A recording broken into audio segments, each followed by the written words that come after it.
ऐज़ो आप सबका एक बार फिर इस भविष्यवाणी की पढ़ाई में मैं स्वागत करता हूँ। ऐज़ो परमेश्वर के वचन में प्रभु ने हमें वायदा दिया है कि यदि हम अपने संपूर्ण मन से परमेश्वर की खोज में जाएंगे तो प्रभु हमें अपनी सच्चाइयों से तृप्त करेंगे। परमेश्वर के वचन की जो गहरी भविष्यवाणियाँ हैं परमेश्वर हमें समझाएंगे यदि हम अपनी समझ में नहीं बल्कि परमेश्वर की समझ पर निर्भर होकर कदम आगे बढ़ाने का प्रयास करेंगे। इसलिए हम प्रभु के शुक्रगुजार अजीजों कि हर पड़ाव पर परमेश्वर ने हमारी बहुतायत से अगुवाई की है। हर पाठ में पवित्र आत्मा की अगुवाई में हम चीज़ों को और बेहतरी से समझ पाए हैं और स्पष्टता से प्रभु की सच्चाई हमारे सामने आ खड़ी हुई है। इसी के साथ आज अजीजों एक बार फिर एक बहुत अहम पाठ के साथ प्रभु ने हमें एक बार फिर एकत्रित किया है और मैं प्रार्थना कर रहा हूँ अजीजों कि आप परमेश्वर की यह सच्चाई अपने संपूर्ण मन से स्वीकारेंगे। आइए प्रार्थना के साथ आज के दिन की शुरुआत करें। आइए प्रार्थना करते हैं। प्यारे परमेश्वर, प्रभु आप एक सामर्थी, आप एक प्रेमी और आप हमारे बहुत जल्द आने वाले परमेश्वर हैं। प्रभु धन्यवाद हैं आपके, क्योंकि प्रभु आपने ऐसी कोई भी चीज़ जो हमारे उद्धार के लिए ज़रूरी है प्रभु आपने हमसे वंचित नहीं रखी है। प्रभु आपने बार बार हम पर वो आशीषें उंडेली हैं, हमें वो अवसर दिए हैं प्रभु ताकि हम आपकी पुकार का जवाब दे सकें। प्रभु कुछ आशीषें आज ऐसी हैं जो हमने नहीं स्वीकारी हैं प्रभु, क्योंकि हमने उन आशीषों की आपसे विनती नहीं की है। तो प्रभु हम आज आपसे विनती करते हैं, क्योंकि हर आशीष से बढ़कर प्रभु हमें पवित्र आत्मा के अभिषेक की आशीष की ज़रूरत है। प्रभु हम विनती कर रहे हैं, कृपया करके हमारे दिलों को आप साफ करें प्रभु, हर पाप के कलंक और धब्बे से दूर करें और कृपया करके प्रभु हमें आप अपनी पवित्र आत्मा से परिपूर्ण करें, ताकि इस पढ़ाई में भी प्रभु अगुवाई हमारी अपनी ना हो, अगुवाई आपकी हो। प्रभु एक बार फिर आज के पाठ में खास तौर से हम विनती करते हैं प्रभु कि आप हमारा ध्यान अपनी ओर केंद्रित रखें, ताकि एक पल भर के लिए भी हमारा ध्यान आपसे जुदा ना हो। प्रभु कृपया करके ये पाठ हमें गहराई से सिखाइए, समझाइए, क्योंकि ये सब कुछ प्रभु विनती करते हुए हम विश्वास और धन्यवादी समेत प्रभु यीशु के नाम से मांगते हैं, आमीन। एक बार फिर आपका स्वागत है अजीजों, और आज एक बहुत अहम पाठ पर हम कदम रखने जा रहे हैं अजीजों। आज का हमारा शीर्षक है कि क्या परमेश्वर ज्योतिषियों को प्रेरित करते हैं और क्या परमेश्वर उन लोगों को प्रेरित करते हैं जो भविष्य बताने की अलौकिक शक्ति होने का दावा करते हैं। क्या प्रभु इस प्रकार के लोगों को प्रेरित करते हैं? आइए गहराई में समझने के लिए हमारी कहानी से शुरुआत करते हैं। कहानी हमें पहले राजा के 22 अध्याय में ले जाती है। इसराइल का दुष्ट राजा अहाब अरामियों से गिलाद के रामोत नगर को प्राप्त करना चाहता था, लेकिन ऐसा करने में उसे मदद की जरूरत थी। इसलिए उसने यहूदा के अच्छे राजा यहोशापात से यह विनती की कि वह इस दुश्मन के खिलाफ जाए जो उनके लिए भी एक दुश्मन था। उसने कहा कि इस अभियान में यहोशापात उनके साथ शामिल हो। यहोशापात ने कहा कि वह अहाब के साथ सेना में शामिल होने के लिए तैयार है, लेकिन उन्हें पहले परमेश्वर की सलाह लेनी चाहिए। अहाब ने मूर्ति पूजक देवता बाल की पूजा करने के लिए सालों पहले यहोवा को त्याग दिया था। इसलिए उसने 400 भाड़े के नबियों को इन दो राजाओं के सामने आने के लिए पुकारा। बहुत ही एक उत्तेजक प्रदर्शन के साथ इन झूठे भविष्यद्वक्ताओं ने कहा कि जाओ और अरामियों से युद्ध करो और तुम विजयी हो जाओगे। आप सोच ही सकते हैं कि राजा कितना प्रसन्न हुआ होगा ये सुनकर कि ये मुझे बताया गया है कि मैं इस युद्ध में विजय होऊंगा। लेकिन राजा यहोशापात ने यहोवा के सच्चे भविष्यद्वक्ता से सुनने का अनुरोध किया। अहाब ने कहा कि यहोवा का एक भविष्यद्वक्ता रह गया है जिसका नाम मिकाया है, परंतु उसने यह भी साथ कहा कि मैं उससे घृणा करता हूं। क्यों? क्योंकि वह मेरे विषय भलाई की नहीं हानि ही की भविष्यवाणी करता है। यहोशापात के आग्रह पर अहाब ने अनिच्छा से एक सेवक को मिकाया को लाने के लिए भेजा। बहादुर भविष्यद्वक्ता ने आकर एक बहुत ही अलोकप्रिय भविष्यवाणी की। उसने अहाब से कहा कि वह सीरिया के साथ युद्ध में मारा जाएगा।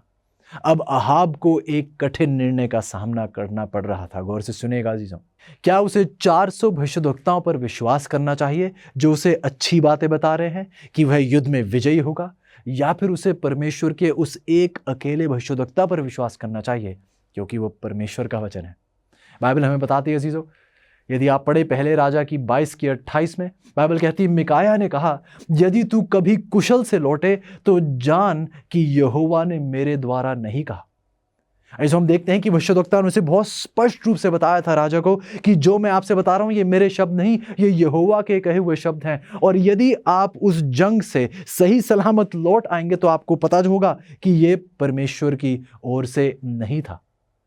जो जिद्दी राजा आहाब ने यहोशापात को उस भविष्यद्वक्ता मिकाया की चेतावनी को ठुकराने के लिए और उसके साथ युद्ध में शामिल होने के लिए राजी कर लिया। उसने सोचा कि वह पूर्ण कवच पहनकर यदि वो इस युद्ध में आगे जाएगा तो उस युद्ध की जो सीमा थी उस पर जाकर इन सब चीजों से बचकर, बल्कि बचकर उसने सोचा कि यदि वह उस पूर्ण कवच को पहनेगा, यदि युद्ध की जो आगे की जो सीमा थी उससे दूर रहेगा, उसने सोचा कि वह इन सब चीजों से अपने आप को बचा सकेगा, प्रभु की भविष्यवाणी को मात दे सकेगा। परंतु चीज़ों हम देखते हैं कि अहाब ने बहुत देर से इस बात को सीखा कि आप परमेश्वर के वचन से कभी भी नहीं बच सकते। लड़ाई के दौरान हवा में उड़ने वाला एक तीर अहाब के कवच के जोड़ों में लगा और वह अपने रथ में ही लहूलुहान हो गया। बाइबल में बताती है पहले राजा की 22 की 34 में, तब किसी ने हवा में बाण छोड़ा किंतु उसका बाण इस्राएल के राजा अहाब को जा लगा। ऐसा परमेश्वर का वचन था और परमेश्वर का वचन सटीक ढंग से संपूर्ण रूप से पूरा हुआ। ऐसो आज आपके और मेरे सामने भी कुछ ऐसा ही सवाल आ खड़ा हुआ है। क्या हमें दुनिया के बहुत से ऐसे भविष्यद्वक्ताओं पर भरोसा करना चाहिए जो अपनी ही बढ़ाई में लगे हुए हैं, अपने ही लाभ की खोज में हैं, या फिर हमें परमेश्वर के वचन पर भरोसा करना चाहिए? और क्या परमेश्वर का कोई सच्चा भविष्यद्वक्ता है जिस पर हम भरोसा कर सकते हैं? ये सब कुछ आज हम इस पाठ की गहराई में जाकर पढ़ने जा रहे हैं। और इसी के साथ आज का मुफ्त ऑफर मैं आपके सामने पेश करना चाहूँगा। जो आज की हमारी अध्ययन संदर्शिका जिसका शीर्षक है, क्या परमेश्वर ज्योतिषियों को और उन लोगों को प्रेरित करते हैं जो इस बात का दावा करते हैं कि उनके पास भविष्य बताने की वो अलौकिक शक्ति है। यदि आप इस मुफ्त ऑफर को प्राप्त करना चाहते हैं, आपके स्क्रीन पर एक नंबर है, यदि आप उस नंबर को अभी कॉल करें तो आप इस अध्ययन संदर्शिका को प्राप्त कर सकते हैं। यदि आप अपने स्क्रीन पर देखें तो एक वेबसाइट का भी वहाँ वर्णन है, आप उस वेबसाइट के माध्यम से भी इस अध्ययन संदर्शिका को प्राप्त कर सकते हैं। गुजारिश सिर्फ एक ही है अजीजों कि जो सच्चाई आप स्वीकार रहे हैं, उम्मीद करते हैं कि वो सच्चाई आप दूसरों के साथ भी साझा करेंगे। आज का हमारा पहला सवाल उठता है, सवाल पूछा जाता है कि परमेश्वर अपनी अंतिम योजनाओं को किस पर प्रकट करते हैं? बाइबल स्पष्ट जवाब देती है आमोस की 3:7 में, इसी प्रकार से प्रभु यहोवा अपने दास भविष्यद्वक्ताओं पर अपना मर्म बिना प्रकट किए कुछ भी नहीं करेगा। जैसे बाइबल बताती है कि परमेश्वर अपने भविष्यद्वक्ताओं को होने वाली बातें स्पष्ट कर कर उनके सामने जाहिर करते हैं। सवाल पूछा जाता है, क्या अंतिम दिनों में सच्चे और झूठे भविष्यद्वक्ता दोनों होंगे? बाइबल बताती है हमें मत्ती की 24:11 में, प्रभु यीशु के अपने शब्द, और बहुत से झूठे भविष्यद्वक्ता उठ खड़े होंगे और बहुतों को भरमाएंगे। जी हाँ अजीजों, झूठे भविष्यद्वक्ता अंतिम दौर में पाए जाएंगे और पाए जाते हैं। आज प्रेरितों के काम की 2:17 बताती है, परमेश्वर कहता है कि अंत के दिनों में ऐसा होगा कि मैं अपना आत्मा सब मनुष्यों पर उंडेलूंगा और तुम्हारे बेटे और तुम्हारी बेटियां भविष्यवाणी करेंगी। बाइबल अजीजों स्पष्ट करती है सच्चाई को कि यदि अंतिम दौर में झूठे भविष्यद्वक्ता होंगे तो प्रभु इस बात का भी दावा कर रहे हैं, प्रभु इस बात का वायदा बल्कि दे रहे हैं कि अंतिम दिनों में मैं अपना पवित्र आत्मा सब मनुष्य पर उंडेलूंगा, तुम्हारे बेटे और तुम्हारी बेटियां भविष्यवाणी करेंगी। जी हाँ, अंतिम दौर में झूठे और सच्चे भविष्यद्वक्ता होंगे। जो निर्गमन की 15:20 में हमें एक और सच्चाई प्राप्त होती है कि हारून की बहन मरियम नामक भविष्यद्वक्ति ने हाथ में डफ लिया और सब स्त्रियां डफ लिए नाचती हुई उसके पीछे हो लीं। जो हमें बहुत अहम जानकारी मिल रही है कि यहाँ एक भविष्यद्वक्ता एक महिला भी हो सकती है, एक पुरुष भी हो सकता है। बाइबल बताती है लूका की 2:36 में, और अशेर के गोत्र में से फनुएल की बेटी हन्ना एक भविष्यद्वक्तिन थी, वह बहुत बूढ़ी थी। बाइबल हमें सच्चाई स्पष्ट करके बता रही है। प्रेरितों के काम की 21:8 में बताती है चीज़ों की, दूसरे दिन हम जो पौलुस के साथ थे वहां से चलकर कैसरिया में आए और सुसमाचार प्रचारक फिलिपुस के घर में गए, जो सातों में से एक था, और जाकर उसके यहां रहे। उसकी 4 कुंवारी पुत्रियां थीं जो भविष्यवाणी करती थीं। ऐसा यदि आपने गौर किया हो, बाइबल बताती है हमें कि अंत समय में सच्चे और झूठे दोनों भविष्यद्वक्ता होंगे। इसी के साथ साथ बाइबल हमें यह भी सिखा रही है कि एक नबी, एक भविष्यद्वक्ता या तो पुरुष हो सकता है या महिला भी हो सकती है। बाइबल की सच्चाई है। सवाल पूछा जाता है कि क्या बाइबल में विशेष रूप से किस प्रकार के झूठे भविष्यद्वक्ताओं की निंदा की गई है? क्या बाइबल में कुछ झूठे भविष्यद्वक्ताओं का वर्णन है जिनसे हम पहचान कर सकते हैं कि इन झूठे भविष्यद्वक्ताओं से हमें दूर रहना है? गौर कीजिएगा, व्यवस्था विवरण की 18:10 में हमें बताया जाता है कि जो भावी कहने वाले हैं, जो भाग्य बताने वाले हैं, हमें उनसे दूर रहना है। बाइबल बताती है व्यवस्था विवरण की 18:10 में भी कि जो लोग समय का पर्यवेक्षक करते हैं, दूसरे शब्दों में जो ज्योतिषी हैं, हमें उनसे दूर रहना है। उसी आयत में बताया जाता है कि जो टोना करते हैं, जो जादूगर हैं, हमें उनसे भी दूर रहना है। जो चुड़ैल हैं, उनसे हमें दूर रहना है। जो तांत्रिक हैं, जो तंत्र मंत्र या जादू करते हैं, हमें उनसे दूर रहना है। जो परिचित आत्माओं के साथ परामर्श करने वाले हैं, हमें उनसे भी दूर रहना है। ओझा जो है पुरुष अतीन्द्रिय संवेदी, उनसे भी बाइबल कहती है चीज़ों की हमें दूर रहना है। व्यवस्था विवरण की 18:11 में हमें बताया जाता है कि जो नेक्रोमेंट हैं या फिर जो भूत सिद्धि करने वाले हैं, हमें उनसे भी दूर रहना है, जो मृतकों के साथ परामर्श करने का दावा करते हैं। ऐसे यदि आप गौर करें तो व्यवस्था विवरण की 18:9-12 ये कहता है कि जितने ऐसे काम करते हैं वह सब यहोवा की दृष्टि में घृणित हैं। ऐसे ये शब्द एक बहुत अहम शब्द है बाइबल में। जब प्रभु किसी चीज को घृणित कहते हैं तो प्रभु अपनी घृणा, प्रभु हमें बता रहे हैं कि इन चीजों से हर मसीही व्यक्ति को पूर्ण रूप से दूर रहना चाहिए। इस कारण से मसीहियों को उनसे कोई लेना देना नहीं रखना चाहिए। सवाल पूछा जाता है, क्या परमेश्वर की अंतिम समय की कलीसिया के पास भविष्यवाणी का वरदान होगा? यदि प्रभु कह रहे हैं कि अंतिम दिनों में सच्चे भविष्यद्वक्ता होंगे, तो क्या फिर प्रभु की अंतिम दिनों की सच्ची कलीसिया के पास भी कोई सच्चा भविष्यद्वक्ता होगा? आवाज सुनते हैं परमेश्वर की प्रकाशित वाक्य की 12:17 में। बाइबल बताती है, और अजगर स्त्री पर क्रोधित हुआ और उसकी शेष संतान से लड़ने को गया। इसके बारे में हम पहले चर्चा कर चुके हैं। अजगर उस शैतान को दर्शाता है, स्त्री प्रभु की कलीसिया को दर्शा रही है प्रकाशित वाक्य की 12 में, और शैतान प्रभु की कलीसिया से क्रोधित है और उसकी शेष संतान प्रभु की कलीसिया के वो अंतिम लोग, प्रभु की अंतिम कलीसिया, उन पर ये क्रोधित है, उन पर वार करने को गया। पर देखते हैं कि ये शैतान उनकी पहचान किस प्रकार करता है, प्रभु की अंतिम कलीसिया की पहचान किस प्रकार की जाती है। बाइबल बताती है ये वो लोग हैं जो परमेश्वर की आज्ञाओं को मानते हैं और प्रभु यीशु की गवाही देने पर स्थिर हैं। हमने देखा है चीजों, हमने एक पूरा पाठ परमेश्वर की व्यवस्था, परमेश्वर की आज्ञाओं पर किया हुआ है। आइए आज हम थोड़ी गहराई में देखते हैं उस दूसरे वरदान की बात जो की जाती है, जो है यीशु की गवाही। प्रकाशित वाक्य की 19:10 में यदि आप पढ़े तो बाइबल बताती है कि मैं तेरा और तेरे भाइयों का संगी दास हूं। यह स्वर्गदूत यूहन्ना से बात कर रहा है, कहता है कि जो यीशु की गवाही देने पर हम स्थिर हैं, परमेश्वर ही को दंडवत कर, क्योंकि यीशु की गवाही भविष्यवाणी की आत्मा है। जो हमें बताया गया कि यह अंतिम कलीसिया का एक पहचान चिन्ह है कि प्रभु की सच्ची कलीसिया के पास यीशु की गवाही देने का वरदान है। बाइबल बता रही है कि प्रभु यीशु की गवाही भविष्यवाणी की आत्मा है। भविष्यवाणी की आत्मा का वरदान उस शेष संतान, उस अंतिम कलीसिया को परमेश्वर ने दिया है। ये बाइबल की सच्चाई है हमारे सामने। आमोस की 3:7 हमें कहती है जीजों, इसी प्रकार से प्रभु यहोवा अपने दास भविष्यद्वक्ताओं पर अपना मर्म बिना प्रकट किए कुछ भी ना करेंगे।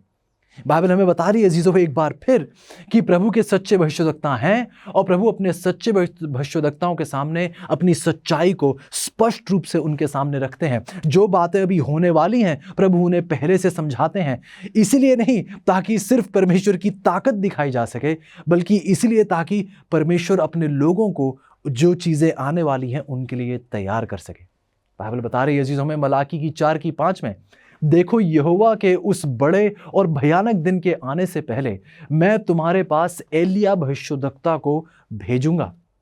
ऐसो हम इस बारे में भी कुछ पहले चर्चा कर चुके हैं। परमेश्वर के अंतिम समय की शेष कलीसिया में यीशु की गवाही है, जो भविष्यवाणी की आत्मा है। प्रकाशित वाक्य की 19 की 10, प्रकाशित वाक्य की 22 की 9 की तुलना करने पर हम देखते हैं कि स्वर्गदूत यूहन्ना के भाइयों को, भविष्यद्वक्ताओं और जो इस पुस्तक की बातों को मानते हैं, इस रूप में उनको परिभाषित कर रहा है। जो पहले करंथियों का पहला अध्याय उसकी 5 से 8 में हम पढ़ते हैं, पौलुस लिखता है कि कलीसिया के पास मसीह की गवाही होगी और यीशु के दूसरे आगमन तक उन्हें किसी भी वरदान में घटी नहीं होगी। इसलिए परमेश्वर की अंतिम दिन की कलीसिया के पास अजीजों वास्तव में अभी भी भविष्यवाणी का उपहार होगा, भविष्यवाणी का वरदान होगा। जो ये बाइबल की सच्चाई है, तो परमेश्वर चाहते हैं कि हम प्रभु की सच्ची कलीसिया की खोज में रहें और देखें कि क्या उस सच्ची कलीसिया के पास परमेश्वर का वो भविष्यवाणी का वरदान है या नहीं। सवाल पूछा जा रहा है, क्या परमेश्वर एक सच्चे भविष्यद्वक्ता से किन तरीकों से बात करते हैं? परमेश्वर एक सच्चे भविष्यद्वक्ता से किन तरीकों से बात करते हैं? बाइबल बताती है गिनती की 12 की 6 और 8 में, यदि तुम में कोई भविष्यद्वक्ता हो तो उस पर मैं यहोवा दर्शन के द्वारा अपने आप को प्रकट करूंगा, वह स्वप्न में उससे बातें करूंगा, उससे मैं आमने सामने और प्रत्यक्ष होकर बातें करूंगा। बाइबल बताती है जकरिया की 4 की 1 में, फिर जो स्वर्गदूत मुझसे बातें करता है उसने आकर मुझे ऐसा जगाया जैसे कोई नींद से जगाया जाए। जो यहोवा अपने नबियों को, अपने भविष्यद्वक्ताओं को दर्शन, स्वप्न और आमने सामने और स्वर्गदूतों के द्वारा बातें करते हैं। लेकिन चीजों, ये हथेली को देखना, चाय की पत्ती के रंग को देखना या तारों को देखना और किसी ग्रह को देखकर यह तय करना क्या होने वाला है, मृतकों के साथ बात करने का दावा करना, ऐसे भविष्यद्वक्ताओं के साथ संवाद करने के परमेश्वर के तरीके बिल्कुल भी नहीं है। ऐसो यदि ऐसा है तो फिर सवाल पूछा जा रहा है कि क्या परमेश्वर की सच्ची कलीसिया में कोई सच्चा भविष्यद्वक्ता है? आइए चीजों, अब हम पाठ की ओर गहराई में जा रहे हैं और मैं आपसे विनती करूंगा कि आप प्रार्थना पूर्वक ध्यान दें। हमने अपने पिछले पाठों में पढ़ा है कि परमेश्वर ने इन अंतिम दिनों में अपनी एक सच्ची कलीसिया को पेश किया है। एक ऐसी कलीसिया जो प्रकाशित वाक्य की 12 में हमारे सामने पेश की जाती है, जो प्रभु की पवित्रता से ढकी हुई है और उसके पांव जो हैं वो चंद्रमा पर स्थित हैं, परमेश्वर के वचन की सच्चाई पर स्थित हैं, जो प्रभु यीशु की ओर ध्यान आकर्षित करती है। ठीक वैसे ही जैसे चंद्रमा की रोशनी अपनी नहीं, वह लोगों का ध्यान सूर्य की ओर आकर्षित करता है क्योंकि उसकी सारी रोशनी सूर्य की है। ठीक जैसे वचन की सच्चाई, बलिदान की जो प्रक्रियाएं थी, वह सब प्रभु यीशु की ओर इशारा करती थी। हमने देखा सच्ची कलीसिया के सिर पर उन 12 तारों का मुकुट था, चाहे पुराने नियम की वो 12 गोत्र की कलीसिया हो या फिर नए नियम की वो 12 प्रेरितों की कलीसिया हो। प्रभु की कलीसिया एक सच्ची कलीसिया है। जो हमने देखा कि दुनिया भर में एक ही कलीसिया है जो परमेश्वर की इन वचन की सच्चाइयों से छिपती नहीं है, किसी आयत को हम देखा करने की कोशिश नहीं कर रही है। लेकिन यदि प्रभु के वचन में लिखा है तो प्रभु का वचन ही हमारे जीवन का आधार होना चाहिए। अजीजों, हम देखते हैं अजीजों कि इस अंतिम कलीसिया को प्रभु ने उस भविष्यवाणी की आत्मा का वरदान दिया और ये प्रभु की भविष्यद्वक्तिन बहन एलन व्हाइट के द्वारा हुआ। बहन एलन व्हाइट के जीवन को यदि आप देखें अजीजों, तो परमेश्वर ने उन्हें 70 वर्षों में 2000 दर्शन और स्वप्न दिए। मैं उनके बारे में कुछ जानकारी आपको देना चाहूंगा।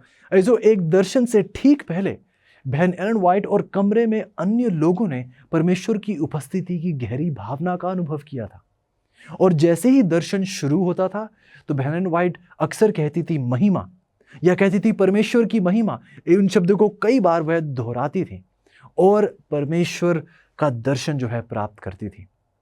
यह भी देखा जाता था अजीजों कि जब वह एक दर्शन में होती थी तो वह सांस नहीं लेती थी। बहुत से लोगों ने परखने की कोशिश की लेकिन उन्होंने देखा कि वह सांस नहीं लेती थी। लेकिन उन्होंने ये भी गौर किया कि उनकी धड़कन जो थी सामान्य रूप से चलती रहती थी और उनके गालों का रंग भी स्वाभाविक रूप से ठीक ही रहता था। ऐसो कभी कभी देखा जाता था कि वह एक अचंभित प्रक्रिया देती थी। ये तब देती थी जब उनके सामने प्रस्तुत कुछ जो किया जा रहा था, उस दृश्य का वह संकेत था कि जो वह देख रही थी उससे वह पूर्ण रूप से अचंभित थी। उनकी आंखें खुली होती थीं, लेकिन ऐसा नहीं था कि वह किसी अनजान तरीके से बिल्कुल खाली ताक में किसी और देख रही हों, बल्कि वह ऐसे देख रही होती थीं जैसे किसी चीज़ को बहुत गौर से देख रही हों। उनकी स्थिति भिन्न हो सकती थी। कभी कभी वह बैठी रहती थी, कभी कभी वह झुक जाती थी, कभी वह कमरे में टहलती थी और प्रस्तुत मामलों के बारे में बात करते हुए सुंदर हाव भाव करती थी। वह पूरी तरह से बेहोश थी कि उनके साथ क्या हो रहा था। वह उन्होंने ना तो देखा, ना तो सुना, ना महसूस किया, ना ही किसी भी तरह से अपने आसपास की घटनाओं को वह महसूस कर पाई जब वह दर्शन में होती थी। दर्शन के करीब होने का संकेत एक गहरी सांस के द्वारा दिया जाता था। उसके बाद लगभग 1 मिनट में दूसरा, और बहुत जल्द ही उसकी प्राकृतिक सांस फिर से शुरू हो जाती थी। दर्शन के तुरंत बाद देखा जाता था कि उन्हें सब कुछ अंधकार में जान पड़ता था। थोड़े ही समय में उन्होंने अपने स्वाभाविक शक्ति और क्षमताएं फिर वापस प्राप्त कर लेती थी। ये उनका अनुभव था। और अजीजों, यदि आप बाइबल को गौर से पढ़ें, दानियल का उदाहरण लीजिए। जब दानियल स्वीकारता था परमेश्वर के उस दर्शन को, तो वह भी हम देखते हैं शुरुआती रूप से अपनी ताकत खो देता था। और हाल में बताया भी जाता है कि परमेश्वर किस प्रकार दानियल को दोबारा उठाते हैं और उसे सामर्थ और उसे शक्ति देते हैं। ये जो हम देखते हैं, ये बातें जो बहन एन वाइट के साथ होती हैं, हम देखते हैं कि बाइबल इस बात का सबूत देती है कि ये सब बाइबल में दिए गए उन सच्चाइयों पर आधारित है। जैसा परमेश्वर बताते हैं एक भविष्यद्वक्ता के साथ होता है, हम देखते हैं कि बहन एलन वाइट के साथ भी कुछ ऐसा ही हुआ। सवाल पूछा जा रहा है जीजों कि क्या चमत्कार एक सच्चे भविष्यद्वक्ता का निश्चित प्रमाण है? बहुत से लोगों के लिए जहां चमत्कार है वहीं परमेश्वर है। लेकिन बाइबल देखिए क्या कहती है जीजों, प्रकाशित वाक्य की 16:14 में, कि ये शैतानी दुष्ट आत्माएं थीं और उनमें चमत्कार दिखाने की शक्ति थी। वह समूचे संसार के राजाओं के पास निकल कर जाती हैं। अजीजों, चमत्कार इस बात का प्रमाण नहीं है कि कोई सच्चा नबी है या नहीं है। हाँ, यह सच्चाई है कि परमेश्वर जहां मौजूद है वहां चमत्कार होते हैं। लेकिन बाइबल स्पष्ट कर देती है अजीजों कि शैतानी आत्माएं भी हैं जो चमत्कार दिखा सकती हैं। आइए हम चमत्कार पर निर्भर ना हो, परमेश्वर की वचन की सच्चाई पर निर्भर हो। अजीजों, एक बात तो सिद्ध है कि यहाँ एक अलौकिक शक्ति का प्रदर्शन किया जा रहा है। लेकिन सवाल यह है कि यह अलौकिक शक्ति क्या परमेश्वर की है या फिर शैतान की है? यही कारण है कि प्रभु हमसे कहते हैं पहले यूहन्ना की 4:1 में कि प्रियो, हर एक आत्मा की प्रतीति ना करो, वरन आत्माओं को परखो कि वह परमेश्वर की ओर से हैं कि नहीं, क्योंकि बहुत से झूठे भविष्यद्वक्ता जगत में निकल खड़े हुए हैं। सवाल पूछा जा रहा है कि एक भविष्यद्वक्ता की सबसे महत्वपूर्ण परख क्या है? बाइबल जवाब देती है यशायाह की 8:20 में कि व्यवस्था और चितौनी ही की चर्चा किया करो। यदि वे लोग इस वचनों के अनुसार ना बोलें तो निश्चय उनके लिए पौना फटेगी, निश्चय ही उनमें रोशनी नहीं है। जो व्यवस्था और चेतावनी बाइबल के लिए पुराने नियम की ऐसी सच्चाई हैं, एक ऐसी अहम परख है जिसके द्वारा परखा जा सकता है कि कोई सच्चा परमेश्वर का दूत है या नहीं। दूसरे शब्दों में यदि कहा जाए तो किसी ऐसे व्यक्ति के संदेश की तुलना बाइबल से की जानी चाहिए जो परमेश्वर की ओर से भविष्यवाणी करने का दावा करता है। जो भी इस बात का दावा करता है कि वह परमेश्वर की ओर से भविष्यवाणी कर रहा है, आइए उसकी बातों को लेकर आप बाइबल से परखें कि क्या वह व्यवस्था और चुनौती के आधार पर बात कर रहा है या नहीं। हमें भविष्यद्वक्ता की परख बाइबल और बाइबल से करनी चाहिए, ना कि भविष्यद्वक्ता के द्वारा बाइबल की परख। क्या आपने ध्यान से सुना? हमें भविष्यद्वक्ता की परख बाइबल के द्वारा करनी चाहिए, ना कि बाइबल की परख भविष्यद्वक्ता के द्वारा। परमेश्वर का कोई भी सच्चा भविष्यद्वक्ता हमेशा पवित्र शास्त्रों से 100% सहमत होगा। यही एक अहम सच्ची परख है। ऐसे उदाहरण के तौर पर जोसेफ स्मिथ का उदाहरण ले लीजिए। जोसेफ स्मिथ एक बहुत ही मशहूर भविष्यवक्ता थे। जोसेफ स्मिथ ने दावा किया था कि उनकी जानकारी बाइबल से बेहतर थी। ऐसा यहाँ सीधे रूप से यह तय किया जाता है कि क्या ये सच्चे भविष्यवक्ता हैं या ये झूठे भविष्यवक्ता हैं। जो भविष्यवक्ता ये दावा करने लगे कि उनकी जानकारी बाइबल से बेहतर है, हम पूर्ण रूप से बता सकते हैं कि वो सच्चे नहीं, पूर्ण रूप से झूठे भविष्यवक्ता हैं। इनकी तुलना में आइए एलन एंड वाइट के शब्द सुनते हैं। महान विवाद महासंघर्ष की किताब है। इसके पृष्ठ 594 में लिखा है, आखिरी महान भ्रम जल्द ही हमारे सामने खुलने वाला है। ख्रीष्ट विरोधी हमारी दृष्टि में अपने अद्भुत काम करने को है। नकल इतनी बारीकी से सच के समान होगी कि उनके बीच बाइबल के अलावा अंतर करना असंभव होगा। आपने सुना अजीजों, वह कहती हैं कि शैतान की यह नकल बारीकी से सच्चाई के इतनी बारीकी से सच्चाई के समान होगी कि उन दोनों के बीच अंतर करना, यदि आपके पास बाइबल ना हो तो बाइबल के अलावा उनके बीच अंतर करना असंभव होगा। उसकी गवाही से, परमेश्वर के वचन की गवाही से हर बयान और हर चमत्कार को परखा जाना चाहिए। इसको गौर से सुनिए। जो बातें परमेश्वर ने इस भविष्यद्वक्तिन को दी, जब उन्होंने ये लेख लिखा तो उन्होंने कभी भी अपनी बढ़ाई नहीं की। बार बार वह लोगों का ध्यान केवल परमेश्वर और बाइबल के आधार पर, हम बाइबल को एक मूल सिद्धांत, बाइबल को एक नींव बनाने पर उनकी बात बार बार कही। हमारे टूटे हुए संसार के लिए क्या प्रभु की योजना जानना चाहते हैं? जैसे हम बाइबल की भविष्यवाणी देखते हैं, आप अपनी सबसे बड़ी चुनौतियों के लिए भरोसेमंद हल प्राप्त करना चाहते हैं। प्रोत्साहित करने वाली और प्रकाशन देने वाली amazing facts Bible study guide Bible पर आधारित 27 टॉपिकल लेसन्स प्रदान करती हैं, जिसमें सुंदर ग्राफिक्स और स्पष्ट उत्तर दिए गए हैं, जिसे समझना बहुत ही आसान है। हर बाइबल स्टडी गाइड आपको व्यवहारिक उत्तर की ओर लेकर जाती है, आपके जीवन के सबसे महत्वपूर्ण सवालों के लिए। मैं कैसे तंदुरुस्त संबंध पा सकता हूँ, यीशु मसीह फिर से कब और कैसे आएंगे, और भी बहुत कुछ। अपने भविष्य को अवसर पर मत छोड़िए, सत्य से अपने जीवन को बदल दीजिए। Amazing facts Bible study guide के द्वारा ये उपलब्ध हैं इंग्लिश, हिंदी, तमिल और तेलुगु भाषा में। तो इंतजार मत कीजिए, अपने स्टडी गाइड का पूरा सेट ऑर्डर कीजिए और विजिट कीजिए bookstore.aftv.in पर। सवाल पूछा जा रहा है, भविष्यद्वक्ता की दूसरी परख क्या है? बाइबल बताती है हमें पहले यूहन्ना की 4:2 में, परमेश्वर की आत्मा को तुम इस तरह पहचान सकते हो, हर वह आत्मा जो यह मानती है कि यीशु मसीह मनुष्य के रूप में पृथ्वी पर आया है, वह परमेश्वर की ओर से है। जो परमेश्वर के भविष्यद्वक्ता को प्रभु यीशु मसीह के बारे में सच्चाई को स्वीकारना है और दूसरों को सिखाना भी है। यह सच्चाई कि परमेश्वर देहधारी हुए, वह मनुष्य का रूप उन्होंने स्वीकारा और इस पृथ्वी पर आए। सच्चे भविष्यद्वक्ताओं को भी प्रभु यीशु की स्तुति करनी चाहिए, ना कि अपनी। लेकिन अधिकांश झूठे भविष्यद्वक्ता परमेश्वर के वचनों से लोगों का ध्यान हटाकर अपने विचारों की ओर लोगों का ध्यान आकर्षित करने की कोशिश करते हैं। इन झूठे भविष्यद्वक्ताओं की तुलना में एलन एंड वाइट के शब्द सुनेगा युगों की अभिलाषा की किताब में। वह कहती हैं, अनादि काल के दिनों से प्रभु यीशु मसीह पिता के साथ एक थे, वह परमेश्वर का प्रतिरूप थे। वह अपने लेख में बार बार जो परमेश्वर ने सच्चाइयां दी, वह बार बार इस बात पर जोर लगाती हैं कि प्रभु यीशु परमेश्वर का प्रतिरूप है। वह अनादिकाल के दिनों से प्रभु यीशु मसीह पिता के साथ एक थे। ऐसा कोई दौर नहीं था जब प्रभु यीशु मसीह नहीं थे। वह बताती है किस प्रकार प्रभु यीशु इस पृथ्वी पर आए, अपने लोगों के लिए उन्होंने बलिदान दिया।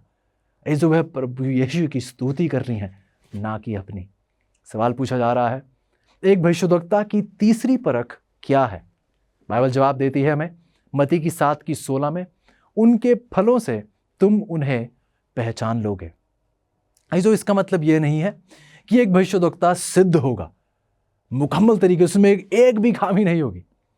सच्चाई तो यदि आप बाइबल भी पढ़ें तो परमेश्वर के भविष्यद्वक्ताओं में हमेशा कुछ कमियां अक्सर होती थी। लेकिन यदि आप गौर करें चीज़ों, तो सच्चे भविष्यद्वक्ता जो सिखाते हैं और जो जीवन वह जीते हैं, उन दोनों के बीच बहुत करीबी रिश्ता होना चाहिए। जो वह बोलते हैं वह उनके जीवन में भी नजर आना चाहिए। सुनिएगा अजीजों यह बात, अमेरिकन लाइब्रेरी ऑफ कांग्रेस ने एलन वाइट को दुनिया में चौथी सबसे अधिक अनुवादित लेखक दुनिया में सबसे अधिक अनुवादित महिला लेखक और दुनिया में सबसे अधिक अनुवादित अमेरिकी लेखक के रूप में मान्यता दी है। 2005 में बार्ना सर्वे में उन किताबों और लेखकों का खुलासा हुआ जिन्होंने पादरियों को सबसे अधिक प्रभावित किया। 40 साल से कम उम्र के पादरियों ने कई लेखकों का समर्थन किया, जिसमें शामिल थे व्यापार सलाहकार जेम्स कॉलिंस, पादरियों की शिक्षा संस्था के प्रोफेसर टॉम रेनर और 19वीं सदी की seventh day adventist Ellen White और पादरी जॉन ऑर्टबर्ग। यदि आप गौर करें तो बहन एलन व्हाइट के द्वारा परमेश्वर ने बहुत सी सच्चाइयां प्रकाशित की, ऐसी सच्चाइयां जिनका लेख वह बार बार करती गई और कलीसिया को बहुत सच्चाई का वरदान जो है परमेश्वर ने बहन एलन व्हाइट अपनी भविष्यद्वक्तिन के द्वारा दिया। यदि आप शिक्षा की बात करें तो शिक्षा पर उनके लेख पर आधारित दुनिया भर में 8,807 स्कूलों की स्थापना हुई। उनकी स्वास्थ्य की सच्चाई जो उन्होंने सिखाई, परमेश्वर ने उनके द्वारा सिखाई, उस पर आधारित पूरी दुनिया में 211 अस्पताल और आरोग्य आश्रम, जिन्हें सैनिटेरियम्स कहा जाता है, उनकी स्थापना की गई। यदि आप प्रकाशन की बात करी जाए, जो किताबें छापी जाती हैं और पैम्फलेट्स छापे जाते हैं, पत्रिकाएं छापी जाती हैं, इनकी लेख पर आधारित एक बार फिर 60 प्रकाशन गृह और शाखाएं स्थापित की गई। हम देखते हैं कि परमेश्वर की सच्चाई अपनी भविष्यद्वक्तिन के द्वारा एक स्वर्गीय सच्चाई थी, जिस सच्चाई पर आधारित परमेश्वर ने बहुत से लोगों को कई सालों से परमेश्वर आशीषित करते चले आ रहे हैं। आइए देखते हैं, वैज्ञानिक नजर से बहन एलन व्हाइट के शब्दों को परखने की कोशिश करते हैं। बहन व्हाइट के शब्दों में वह कहती हैं कि तंबाकू की भूख आत्मविनाशकारी है। यह और भी अधिक नशीली चीजों की लालसा उत्पन्न करती है, जैसे कि अंगूरी मदिरा और शराब, जो सभी नशीली हैं। अब आइए चिकित्सा विज्ञान की बात सुनते हैं। वह कहते हैं कि जो बच्चे तंबाकू का सेवन करते हैं, उनमें शराब, marijuana और अन्य अवैध ड्रग्स के अनुक्रम में उपयोग करने की संभावना अधिक होती है। क्या आपने सुना अजीजों कि जो बच्चे तंबाकू का सेवन करते हैं, उनमें शराब, marijuana और अन्य अवैध ड्रग्स के अनुक्रम में उपयोग करने की संभावना अधिक होती है। अब आप देख रहे हैं, बहन एलन व्हाइट, शायद मैंने आपको बताया नहीं है कि बहन व्हाइट केवल 3री क्लास तक पढ़ी हुई थी। ये उनकी अपनी बुद्धि तो बिल्कुल नहीं है, ये उनकी अपनी सामर्थ्य तो बिल्कुल नहीं है, लेकिन देखिए अपने दौर से कहीं पहले वह ऐसे कुछ वैज्ञानिक तथ्य आप हमारे सामने रखती हैं जो आज चिकित्सा विज्ञान भी कहते हैं कि सही है। और शब्द सुनेगा, वे कहती हैं कि हाल ही में मैंने कई पुरुषों की मृत्यु के बारे में पढ़ा। मृत्यु के लिए जिम्मेदार लगभग हमेशा हृदय की विफलता को ठहराया जाता है, लेकिन वास्तव में तंबाकू और शराब के उपयोग ने उनमें से कईयों के शरीर में जहर भर दिया था। मुझे पता नहीं यदि आपको इतिहास पता हो या ना, जब सिगरेट का उत्पादन, जब सिगरेट को पीना लोगों ने शुरू किया था, शुरुआती दौर में यह बताया जाता था कि सिगरेट का पीना आपकी सेहत के लिए बहुत अच्छा होता है। ऐसे दौर में बहन एलन व्हाइट कह रही थी कि यह तंबाकू और शराब के उपयोग ने ही इनमें से कईयों के शरीर में जहर भर दिया है। तो आज चिकित्सा विज्ञान क्या मानता है कि अमेरिका में प्रतिवर्ष लगभग 3 लाख हृदय रोग से होने वाली मौतें सिगरेट पीने का प्रत्यक्ष परिणाम है। एक बार फिर परमेश्वर के द्वारा दिया गया वचन कई साल पहले आज चिकित्सा विज्ञान भी अपनाता है कि सच्चाई है। बहन व्हाइट ने एक बार फिर कहा कि अनाज, फल, बादाम आदि और सब्जियां बुद्धि को शक्ति प्रदान करती हैं, जो कि एक अधिक जटिल और उत्तेजक आहार यह सारी शक्ति आपके शरीर को नहीं देता है। तो चिकित्सा विज्ञान आज क्या कहता है कि मांस में एक पदार्थ होता है जो मस्तिष्क की गतिविधि को बाधित करता है, और ऐसे पदार्थ की कमी होती है जिसकी मस्तिष्क को अच्छी तरह से काम करने के लिए आवश्यकता होती है। मैं खुश हूं कि हम पहले से ही उस पाठ को पढ़ चुके हैं हमारे खाद्य पदार्थ के विषय में। हम पढ़ चुके हैं कि परमेश्वर ने मनुष्यों के लिए वो मूल आहार क्या तय किया था। और आज अजीजों, जो परमेश्वर कह रहे हैं, आज चिकित्सा विज्ञान भी उस बात को स्वीकार रहे हैं, हमारा शरीर मांस के सेवन के लिए शुरुआती रूप से बना ही नहीं था। आइए पढ़ते हैं। गवाहियों किताब है बहन एलन व्हाइट की, और वह कहती हैं कि वर्षों पहले प्रभु ने मुझे विशेष निर्देश दिया था कि वर्तमान सत्य के प्रकाश से युक्त साहित्य के प्रकाशन के लिए अमेरिका, यूरोप और अन्य देशों में इमारतों को विभिन्न स्थानों पर खड़ा किया जाना चाहिए। हमारी किताबों और पत्रिकाओं से वर्तमान सत्य के संबंध में दुनिया को प्रकाशमान करने के लिए प्रकाश की चमकीली किरणें चमकनी है। जो शुरुआती रूप से ही परमेश्वर ने उन्हें यह सिखाया था कि जो परमेश्वर के वचन की सच्चाइयां हैं, इस झूठ के दौर में परमेश्वर की सच्चाइयों को ऊंचे उठाने की जरूरत है और दुनिया में इन सच्चाइयों को फैलाने की जरूरत है। ये जो आज हमारा ये छोटा सा प्रयास है कि ये सच्चाई आज हम आप तक पहुंचा पाएं और आप प्रभु की सच्चाई से आशीषित हो पाएं। बाइबल बताती है दूसरे इतिहास का 20 अध्याय और उसकी 20 आयत में, अपने परमेश्वर यहोवा पर विश्वास रखो तब तुम स्थिर रहोगे, उसके भविष्यद्वक्ताओं की प्रतीति करो तब तुम कृतार्थ हो जाओगे। जो प्रिय प्रभु की गुजारिश है कि आइए हम प्रभु के भविष्यद्वक्ताओं की प्रतीति करें, जो परमेश्वर के द्वारा वचन दिए जा रहे हैं अपने भविष्यद्वक्ताओं के द्वारा, आइए हम उन पर भरोसा करें। पॉल हार्वी के शब्द सुनिएगा। पॉल हार्वी कहते हैं कि एलन व्हाइट उनके लेखन 148 भाषाओं में अनुवादित किए गए हैं। यह कार्ल मार्क्स या टोल्स्टॉय या शेक्सपियर से भी ज्यादा अधिक है। जो दिसंबर की 1844 में जो परमेश्वर के द्वारा दिए गए एलन व्हाइट को 2000 दर्शन और स्वप्नों में से उनको पहला स्वप्न दिसंबर 1844 में दिया गया था। दिसंबर की 1846 में उन्होंने 25 वर्षीय एडवेंटिस्ट सेवक जेम्स व्हाइट से विवाह किया, जिसने उन्हें यह विश्वास दिलाया परमेश्वर ने उन्हें एक भविष्यद्वक्ता का काम करने के लिए बुलाया है। उनके विवाह के तुरंत बाद जेम्स और एलन व्हाइट ने चौथी आज्ञा के अनुसार उस 7वें दिन सबत का पालन करना शुरू कर दिया। 4 लड़कों की माता होते हुए एलन व्हाइट ने अपने 2 बेटों की मौत से खोने के दर्द का भी अनुभव किया। हर्बर्ट की मृत्यु, उनका एक बेटा जो था हर्बर्ट जिसका नाम था, उसकी मृत्यु तब हुई जब वह केवल कुछ सप्ताह का एक शिशु था। उनका दूसरा बेटा हेनरी, उसकी मृत्यु तब हुई जब वह एक 16 वर्ष की उसकी आयु थी। उनके अन्य 2 बेटे एडसन और विलियम दोनों ही एडवेंटिस्ट सेवक बने कलीसिया में। एलन व्हाइट की मृत्यु 16 जुलाई 1915 को हुई थी। 70 वर्षों तक अजीजों उन्होंने ईमानदारी से उन संदेशों को दूर दूर तक पहुंचाया जो परमेश्वर ने अपने लोगों को दिए थे। वह कभी भी कलीसिया में किसी कार्यालय के लिए नहीं चुनी गई। फिर भी कलीसिया के नेताओं ने बार बार उनसे सलाह लगातार मांगते रहे, क्योंकि उन्होंने पहचाना कि यहाँ परमेश्वर की सच्चाई थी, यह परमेश्वर की चुनी हुई भविष्यद्वक्तिन थी। पॉल हार्वी के शब्द आगे सुनिएगा।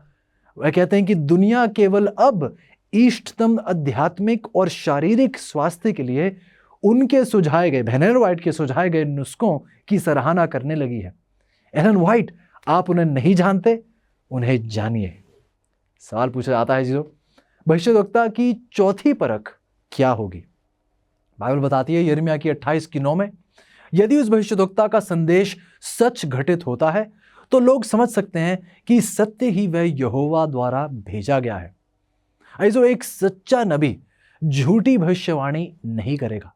यदि एक भविष्यद्वक्ता परमेश्वर की ओर से है तो जो कुछ वह कहेगा वह घटित होगा।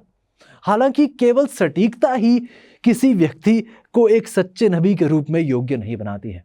व्यवस्था विवरण की 13 की 1 से 3 में चेतावनी दी जा रही है चीजों कि झूठे भविष्यद्वक्ता जो होने वाला है उसके विषय में कुछ संकेत तो दे सकते हैं और फिर अपने प्रभाव का उपयोग करके लोगों को अन्य देवताओं का अनुसरण करने के लिए प्रेरित कर सकते हैं। लेकिन एक सच्चे भविष्यद्वक्ता को बाइबल के अनुसार लोगों को परमेश्वर की ओर आराधना करने के लिए अगुवाई करनी चाहिए और ये एक सच्चे भविष्यद्वक्ता की पहचान होगी। इसी पर एलन व्हाइट के शब्द सुनिएगा। उनके जीवन रेखा चित्र में 1902 में एलन व्हाइट ने लिखा कि अब से कुछ ही समय बाद ये शहर परमेश्वर के निर्णय के तहत पीड़ित होंगे।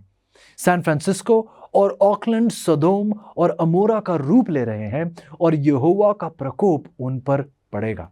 और से सुनिए जीजों, एक भविष्यवक्ता की परख की जा रही है यहां पर। 1902 में एलन व्हाइट ने यह कहा कि परमेश्वर उन्हें यह दिखाया है कि शहर परमेश्वर के निर्णय के तहत पीड़ित होंगे। और फिर उन्होंने नाम लिए कुछ शहरों के, जैसे कि सैन फ्रांसिस्को और ऑकलैंड। उन्होंने बताया कि ये सदोम और अमोरा का रूप ले रहे हैं और यहोवा का प्रकोप इन पर पड़ेगा। हम पढ़ते हैं 16 अप्रैल 1906 को बहन एलन वाइट ने लिखा था कि रात को एक दर्शन के दौरान मैं एक ऊंचाई पर खड़ी थी जहां से मैं घरों को हवा में ईख की तरह हिलते हुए देख सकती थी। इमारतें शानदार और छोटी जमीन पर गिर रही थीं। और से सुनिएगा अजीजों, ऐसा कहने 16 अप्रैल को 1906 को उन्होंने ऐसा कहा और ठीक 2 दिन बाद 18 अप्रैल 1906 को एक बड़ा भूकंप सैन फ्रांसिस्को और ऑकलैंड में आया जिसने इन दोनों शहरों को हिला दिया। ये जो 490 से अधिक शहर खंड नष्ट हो गए थे, 800 लोग मारे गए, 1500 से अधिक घायल हो गए थे और 2,25,000 से 2,56,000 के बीच लोग बेघर हो गए थे। भूकंप के बाद शहर में फैली आग से हर 10 मिनट में $10 लाख की संपत्ति नष्ट हो गई थी। आइए जो बहन एलन वाइट के शब्द सुनते हैं। 1902 में उन्होंने क्या कहा? कहते हैं कि अब से कुछ ही समय बाद ये शहर परमेश्वर के निर्णय के तहत पीड़ित होंगे। फिर उन्होंने कुछ शहरों का नाम लिया, सैन फ्रांसिस्को और ओकलैंड। कहती हैं कि ये सदोम और अमोरा का रूप ले रहे हैं और यहोवा का प्रकोप उन पर पड़ेगा। इस 16 अप्रैल 1906 को बहन एलन वाइट ने यह कहा और ठीक 2 दिन बाद 18 अप्रैल 1906 को एक बड़े भूकंप ने सैन फ्रांसिस्को और ओकलैंड को पूर्ण रूप से हिला दिया था। 490 शहर के हिस्से थे जो नष्ट हो गए थे, 800 लोग मारे गए, 1500 से अधिक घायल हो गए थे और 2,25,000 से 2,56,000 के बीच लोग बेघर हो गए थे। भूकंप के बाद शहर में फैली आग ने हर 10 मिनट में $10 लाख की संपत्ति को नष्ट किया था। आगे हम पढ़ते हैं, गवाहियों किताब में बहन वाइट बताती हैं कि मनोरंजन के गमन स्थान, थिएटर, होटल और धनवानों के घर हिल गए और बिखर गए। कई लोगों के जीवन का अस्तित्व समाप्त हो गया और हवा घायल और भयभीतों के चीत्कार से भर गई। अंतिम दिन की घटनाएं, ये जो किताब है, इनमें बहन एलन वाइट के शब्द सुनेगा। कहती हैं, एक मौके पर जब मैं न्यूयॉर्क शहर में थी, रात के स्वप्न में स्वर्ग की ओर एक के बाद एक बढ़ती इमारतों को देखने के लिए मुझे बुलाया गया। अगले शब्दों पर गौर कीजिएगा। कहती हैं, इन इमारतों को अग्निरोधक होने का वारंट दिया गया था। स्पष्टता देखिएगा उनके वर्णन की। कहती हैं कि इन इमारतों को अग्निरोधक होने का वारंट दिया गया था और उन्हें उनके मालिकों और बिल्डरों को गौरवान्वित करने के लिए खड़ा किया गया था। ये जो बताती हैं न्यूयॉर्क शहर के विषय में, कहती है, मुझे इमारतें एक के बाद एक खड़ी होती नजर आई और खास तौर से स्पष्टता से बताती हैं। कहती हैं कि एक ऐसी इमारत दिखाई दी गई, ऐसी इमारतें जो खड़ी हो रही थी, कहती हैं कि उन्हें अग्निरोधक होने का वारंट जो है दिया गया था। शायद मुझे आपको और ज़्यादा बताने की ज़रूरत नहीं है, आपको बहुत अच्छे से पता होगा कि 2001 में सितंबर के महीने में क्या हुआ था। 2 बिल्डिंग्स न्यूयॉर्क शहर में जिन्हें कहा जाता था कि ये अग्निरोधक हैं, किस प्रकार इनका विनाश हुआ। ईजो परमेश्वर अपने वचन के पक्के हैं। अगला दृश्य कहती हैं, जो मेरे सामने से होकर गया वह एक आग की चेतावनी था। वर्णन कर रही हैं जो उन्हें दिखाया गया। लोगों ने उदात्त और अग्निरोधक मानी जाने वाली इमारतों को देखा और कहा, ये पूरी तरह से सुरक्षित हैं, लेकिन ये इमारतें इस तरह नष्ट हो गईं मानो डामर से बनी हो। दमकल की गाड़ियां विनाश को रोकने के लिए कुछ नहीं कर सकी। दमकल कर्मी अपने इंजनों को संचालित करने में असमर्थ थे। यदि आप गौर करें तो आपको बहुत सी समानताएं नजर आएगी जो 2001 में उन 2 इमारतों के साथ हुआ था। बहुत से लोग आग को देखते हुए भी कहने लगे थे, डरने घबराने की कोई जरूरत नहीं है, ये अग्निरोधक है, ये इमारतें इनका कोई कुछ नहीं बिगाड़ सकता, ये पूर्ण रूप से सुरक्षित हैं। लेकिन आप और मैं जानते हैं कि उन इमारतों के साथ क्या हुआ। दमकल कर्मी अपनी पूरे प्रयास, अपनी पूरी ताकत के बावजूद भी अपने इंजन को संचालित नहीं कर पाए। वह जितने लोगों को बचाने का प्रयास कर रहे थे, उन सबको वह नहीं बचा पाए। सवाल पूछा जाता है चीज़ों कि भविष्यवाणी के बारे में पौलुस किन 3 बातों का आदेश देता है। पहले थिस्सलुनीकियों की 5:20 और 21 में पौलुस कहते हैं कि भविष्यवाणियों को तुच्छ ना जानो, सब बातों को परखो, जो अच्छी है उसे पकड़े रहो। अब जब पौलुस कहते हैं कि हमें भविष्यवाणी के वरदान का तिरस्कार या अनादर नहीं करना चाहिए, बल्कि हमें भविष्यद्वक्ता के संदेशों को पवित्र शास्त्र के द्वारा परखना चाहिए और जो अच्छा और सत्य है उसका पूर्ण रूप से पालन करना चाहिए। अगला सवाल अजीजों पूछा जाता है, जब भी हम एक सच्चे भविष्यद्वक्ता के शब्दों को अस्वीकार करते हैं, हम किसकी सलाह को अस्वीकार करते हैं? बाइबल जवाब देती है लूका की 7:28 और 29 में, यूहन्ना बपतिस्मा देने वाला इससे बड़ा कोई भविष्यद्वक्ता नहीं। तब हर किसी ने, यहां तक कि कर वसूलने वालों ने भी यूहन्ना को सुनकर बपतिस्मा लेकर परमेश्वर को सच्चा मान लिया। लूका की 7:30 बताती है, किंतु फरीसियों और व्यवस्था के जानकारों ने उसका बपतिस्मा ना लेकर उनके संबंध में परमेश्वर की इच्छा को नकार दिया। गौर कीजिएगा अजीजों, जब वो यूहन्ना को नकार रहे थे, जब वह प्रभु के उस बपतिस्मे को नकार रहे थे, वह परमेश्वर की इच्छा को नकार रहे थे। ऐसे जब हम एक सच्चे भविष्यद्वक्ता के वचनों को अस्वीकार करते हैं तो हम परमेश्वर की सलाह को अस्वीकार कर रहे हैं, हम परमेश्वर को अस्वीकार रहे हैं। एक गंभीर विचार है अजीजों। बाइबल हमें परमेश्वर के भविष्यद्वक्ताओं को सुनने के लिए कहती है। वह भविष्यद्वक्ताओं की पूजा करने के लिए नहीं कह रही, वह स्वयं परमेश्वर नहीं है, लेकिन परमेश्वर द्वारा दिए गए वचन जब एक भविष्यद्वक्ता कहते हैं तो उन वचनों को ठुकराना परमेश्वर को ठुकराना है, क्योंकि वह परमेश्वर के वचन है, उस व्यक्ति के नहीं। जो बाइबल हमें परमेश्वर के भविष्यद्वक्ताओं को सुनने के लिए कहती है और वादा करती है बाइबल कि जो सच्चे भविष्यद्वक्ता की सलाह का पालन करेगा वह परमेश्वर में मजबूती से आगे बढ़ पाएगा। बाइबल बताती है लूका की 13:34 में, हे यरूशलेम, हे यरूशलेम, तू भविष्यद्वक्ताओं की हत्या करता है और परमेश्वर ने जिन्हें तेरे पास भेजा है उन पर पत्थर बरसाता है। ऐसे प्रभु यीशु का दिल टूट रहा था। वे यरूशलेम को देख रहे थे और यरूशलेम पर जो नाश आने वाला था उसे देखते हुए प्रभु कह रहे थे कि देखिए आपने मेरे भविष्यद्वक्ताओं के साथ क्या किया है, आपने उन पर पत्थर बरसाया, आपने उनकी हत्या की है, आप पर विनाश आ रहा है। एलेन वाइट बताती हैं मारनाथा किताब में कि परमेश्वर की पवित्र आत्मा की गवाही को अप्रभावी बनाना शैतान का अंतिम धोखा होगा। गौर से सुनेगा, परमेश्वर की पवित्र आत्मा की गवाही को अप्रभावी बनाना शैतान का अंतिम धोखा होगा। नीति वचन की 29:18 कहती है, जहां दर्शन की बात नहीं होती वहां लोग नाश हो जाते हैं। सच्ची गवाही में परमेश्वर की शेष कलीसिया के विश्वास को अस्थिर करने के लिए शैतान चतुरता से विभिन्न तरीकों से और अलग अलग एजेंसियों के माध्यम से काम करेगा। ऐसे आइए आगे बढ़ते हैं कि हमारे लिए एलेन वाइट की गवाही की आवश्यकता के क्या कारण हैं। सबसे पहला, प्रभु यीशु मसीह को ऊंचा स्थान देने के लिए, क्योंकि ये जो प्रभु ने इनके द्वारा लिखा है उसमें केवल प्रभु यीशु को ही ऊंचा उठाया जा रहा है। महान विवाद को समझने के लिए हमें इस गवाही की ज़रूरत है। आध्यात्मिक और भक्तिपूर्ण आशीषों के लिए हमें इस गवाही की ज़रूरत है। शारीरिक और स्वास्थ्य लाभ के लिए जो अहम जानकारी और जो बहुत ही ज़रूरी सीख परमेश्वर ने इनके द्वारा दी है, हमें इस गवाही की ज़रूरत है। बाइबल को ऊंचा स्थान देने के लिए बार बार अपने लेख में ये बार बार लोगों का ध्यान अपनी किताबों की ओर नहीं, परमेश्वर के वचन की ओर आकर्षित करती है। कहती हैं जो परमेश्वर ने मुझे लिखने को दिया है ये एक छोटी रोशनी है जो आपको उस परमेश्वर के वचन, उस बड़ी रोशनी की ओर आकर्षित कर रहा है। कलीसिया के संस्थानों पर प्रभाव के लिए परमेश्वर ने बहुत सी सीख दी अपनी कलीसिया के लिए, और ये गवाही की हमें ज़रूरत है ताकि हम परमेश्वर के दिए हुए उद्देश्य के मुताबिक, परमेश्वर के वचन के मुताबिक हम आगे आत्मिक उन्नति में बढ़ते चले जाएं।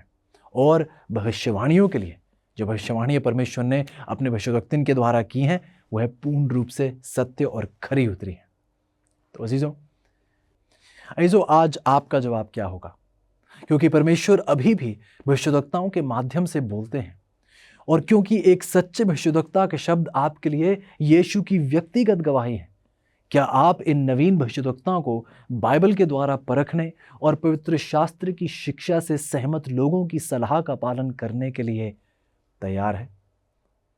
ऐसो क्या आप परमेश्वर के वचन को अपने जीवन का आधार बनाने के लिए तैयार हैं? क्या आप तैयार हैं कि परमेश्वर का वचन आपके जीवन की बुनियाद बने, इसे एक नींव बने? क्या आप तैयार हैं अजीजों कि आप मनुष्य की परंपराओं को नहीं, परमेश्वर की सच्चाई पर अपने कदम आगे बढ़ाना चाहते हैं?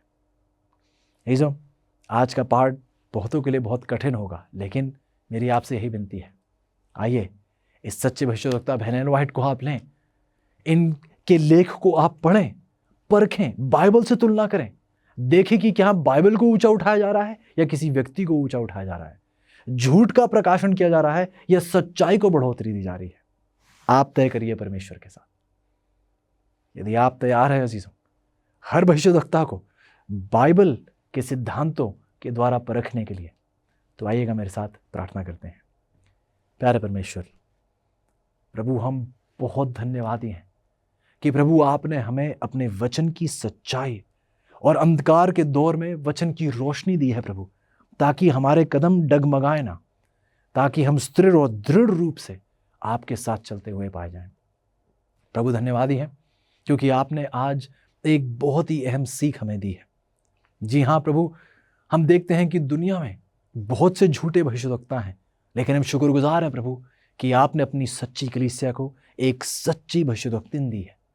और धन्यवादी हैं प्रभु कि उनके लेख के द्वारा जो उत्साह और जो प्रेरणा हमें मिलती है प्रभु, वो बार बार हमें आपकी ओर आकर्षित कर रही है, वो हमारा ध्यान आपके वचन की ओर आकर्षित कर रही है। तो विनती है प्यारे प्रभु कि हम एक पल के लिए भी अपनी नज़रें आपसे ना हटाएं। प्रभु मैं अपने चीज़ों के लिए प्रार्थना करता हूँ। प्रभु आज का पाठ बहुत कठिन लगा होगा, लेकिन प्रभु विनती करते हैं कि हम आपकी ओर अपना ध्यान रखें, अपनी सोच पर निर्भर ना हो, बल्कि आप पर निर्भर रहें और प्रभु आपकी दी हुई सीख पर हम हमेशा अमल करते चले जाएं। धन्यवाद हैं प्रभु आज की इस पढ़ाई के लिए, और विनती करते हैं प्रभु कि आपके साथ चलने की हमें वो हिम्मत, वो ताकत और वो साहस दीजिएगा, क्योंकि ये सब कुछ हम आपके प्यारे बेटे प्रभु यीशु के नाम से मांगते हैं, आमीन।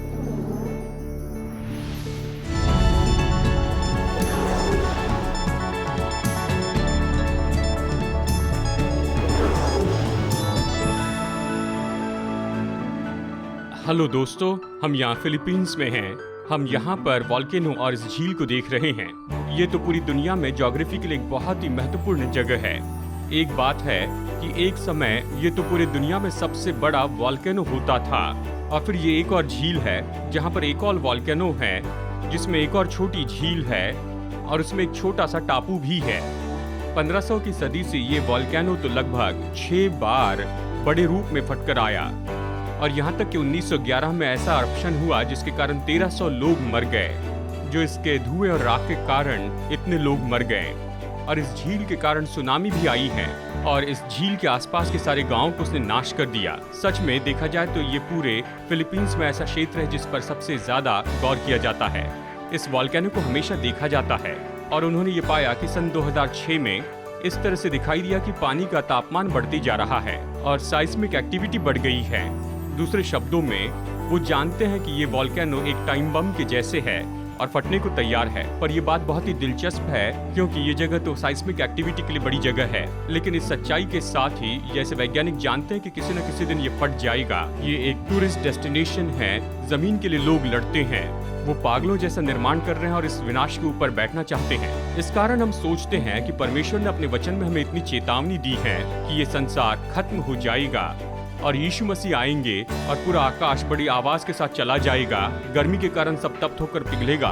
ये सब देखते हुए कि ये सब कुछ पिघल जाएगा, तो हमें किस तरह के लोग होना है? हमें भक्तिपूर्ण रीति से बातचीत करनी चाहिए। दोस्तों, क्या आपका ध्यान संसार की स्थिरता के कारण ऐसे भटक रहा है, या आप अगले संसार के लिए तैयार हो रहे हैं? क्या आप तैयार हैं उस बड़े बैंक के लिए?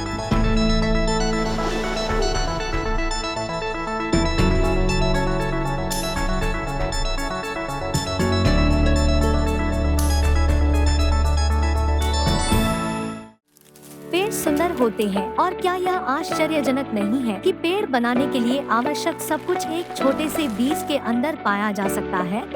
आपकी और क्या आश्चर्यजनक है? इस छोटे से QR कोड के अंदर वह सब कुछ है जो आपको आत्मिक रूप से बढ़ने में मदद करने के लिए चाहिए। द अमेजिंग फैक्ट्स इंडिया लिंकट्री, बस इसे स्कैन करें और आप हमारे बाइबल रीडिंग प्लान से जुड़ जाएंगे। हमारी website, YouTube, Facebook, Instagram, share chat और बहुत कुछ, अब आप जुड़े हुए हैं। इस छोटे से QR कोड को स्कैन करें और आज ही बढ़ना शुरू करें।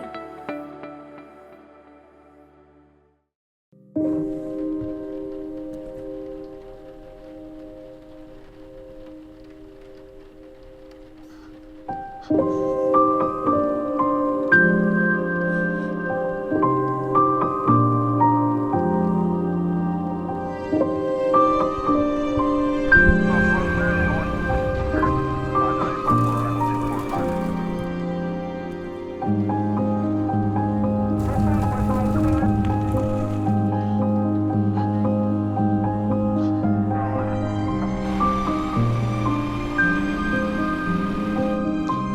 फिर ऐसा होगा कि कोई दर्द नहीं होगा, न पुलिस स्टेशन, न कोई बीमारी, न मृत्यु, न दुख उठाना। ये तो असली बात है दोस्तों। हमारे संसार का ये दुख तो परमेश्वर की योजना के अनुसार नहीं था। वो सब कुछ अपनी असली योजना में वापस लेकर आएगा। धन्य है जो मन के दीन है, वो स्वर्ग के राज्य के वारिस होंगे। क्योंकि मैं भूखा था और तुमने मुझे खाने के लिए दिया। मेरे इन छोटे से छोटे भाइयों के लिए तुमने जो कुछ भी किया है वो तुमने मेरे लिए किया है।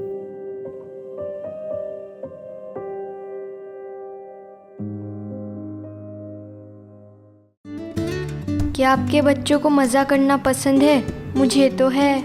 अमेजिंग फैक्ट्स का amazing adventures kids Bible guide बहुत ही सरल है। इसमें मेरे लिए बाइबल के बहुत से लेसन्स बहुत दिलचस्प बनाए हैं। ये तो बहुत ही अलग अलग रंग के हैं और इसी के साथ इसमें बहुत से पजल्स हैं, बहुत से क्विज भी हैं जिसे पढ़ने में मज़ा आता है, जैसे दानव को मारना, जान बचाने वाला जहाज़, समुंदर की यात्रा, कब्रिस्तान में सीटी बजाना। बाइबल के 10 पार्ट हैं। मैंने इससे बहुत कुछ सीखा है। इससे मैंने साहस के बारे में बहुत कुछ सीखा है। मैंने इससे बहुत कुछ सीखा है। इससे ये केवल इंग्लिश में उपलब्ध है। आज ही अपने बच्चों के लिए अमेजिंग फैक्ट्स का ये पूरा सेट मंगाइए। हमसे संपर्क कीजिए। 50 साल से भी ज्यादा समय से अमेजिंग फैक्ट्स बाइबल की सच्चाई को पूरे संसार में बता रहे हैं। यीशु की आज्ञा है कि हम प्रचार करें, हर देश में, हर जाति में, हर भाषा में प्रचार करें। आपकी प्रार्थना और सहायता के लिए धन्यवाद।